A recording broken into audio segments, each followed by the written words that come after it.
Garuda Express, an international courier service.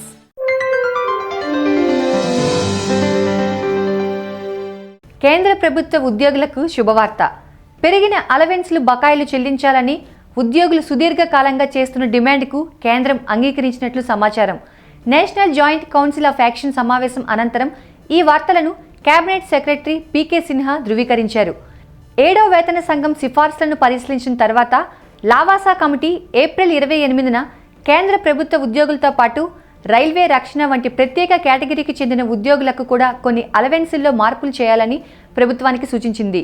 ఈ నేపథ్యంలో ఇటీవల సమావేశమైన కేంద్ర మంత్రివర్గం 7వ వేతన సంఘం సిఫార్సుల్లో కొన్నింటిని ఆమోదించింది.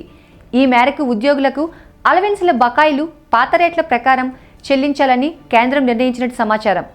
2016 జనవరి 1 నుంచి ఈ నిర్ణయం వర్తించనుంది. దీంతో కేంద్ర ప్రభుత్వ వార్షిక పింఛన్ బిల్లు ఏడాదికి 1,76,071 కోట్ల రూపాయలు కానుంది. దేశంలో దాదాపు 47 లక్షల మంది కేంద్ర ప్రభుత్వ ఉద్యోగులు ఉన్నారు. మొత్తం 196 అలవెన్సుల్లో 52 భత్యాలను రద్దు చేయాలని, 36 భత్యాలను మిగతా అలవెన్సుల్లో చేర్చడం ద్వారా రద్దు చేయాలని 7వ వేతన సంఘం సూచించింది.